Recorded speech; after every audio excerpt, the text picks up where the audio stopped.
terus terjadi pergerakan-pergerakan massa yang akan semakin tidak terbendung. Ini semua berkaitan kehendak semesta yang memang ingin membersihkan Nusantara ini, agar Nusantara ini kembali jaya seperti pada saat zaman leluhur kita. Sinoksenan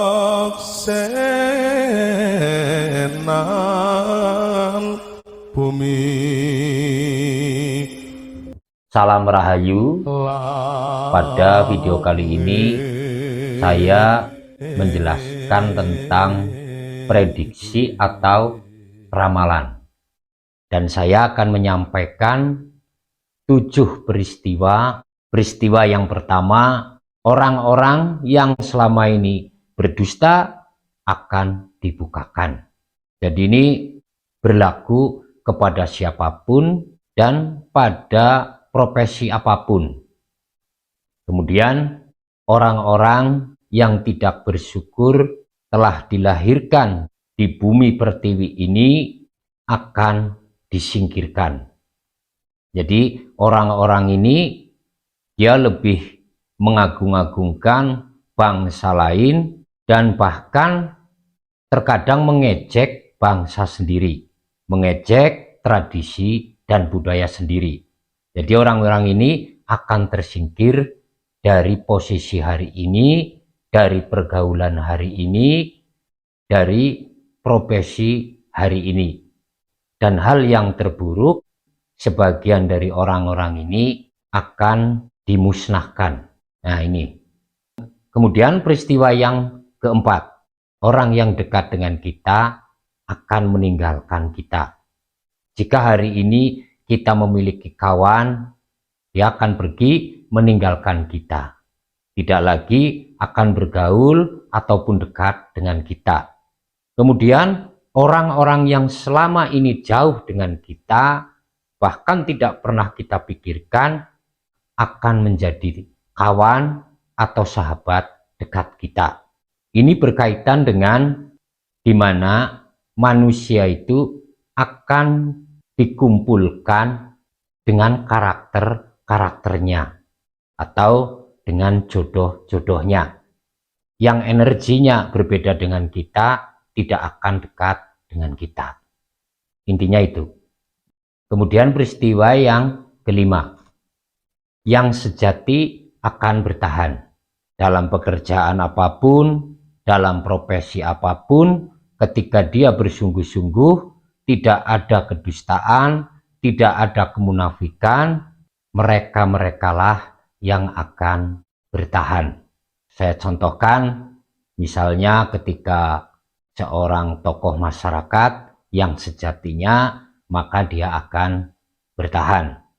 Ketika dia seorang pengemuka agama yang sejatinya, maka ia akan bertahan.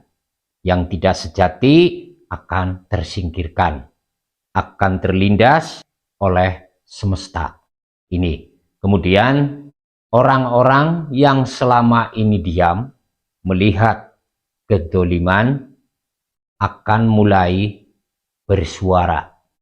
Jadi orang-orang yang selama ini diam, tidak peduli dengan apapun yang terjadi, kezoliman, keangkaramurkaan, dan kesenang-wenangan, mereka akan mulai bersuara.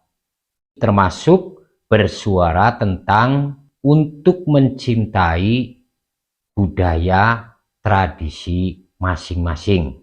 Kita orang Jawa akan banyak orang yang mengajak kita untuk kembali kepada ajaran leluhur kita, yaitu ajaran budi pakerti.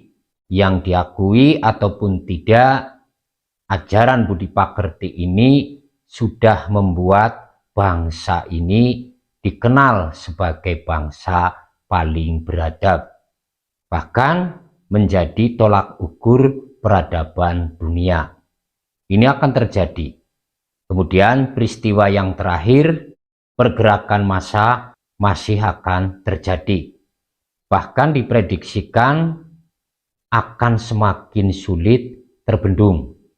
Ada beberapa kekuatan yang memang memiliki tujuan yang hari ini tujuan mereka belum tercapai. Ini akan terus terjadi pergerakan-pergerakan massa yang akan semakin tidak terbendung.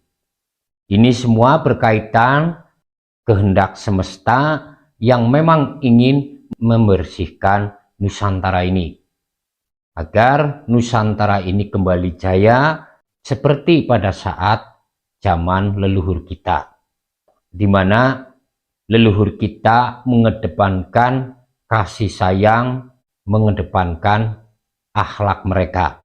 Mari kembali kepada jati diri kita. Sudah terlalu lama kita meninggalkan apa yang sudah diajarkan leluhur kita. Kita hidup di Nusantara, akan tetapi lebih memilih membela bangsa lain. Sekali lagi, marilah kita kembali kepada ajaran leluhur kita, terlepas apapun yang menjadi agama kita. Karena sejatinya agama adalah untuk membuat manusia menjadi baik, membuat manusia yang bisa memanusiawikan manusia lain. Sejatinya agama adalah untuk membuat kita lebih bermanfaat. Puncak dari ibadah adalah kemanfaatan. Ini saja yang saya sampaikan. Mudah-mudahan ini bermanfaat, bisa menambah wawasan kita bersama. Terima kasih. Salam Rahayu. Sontakon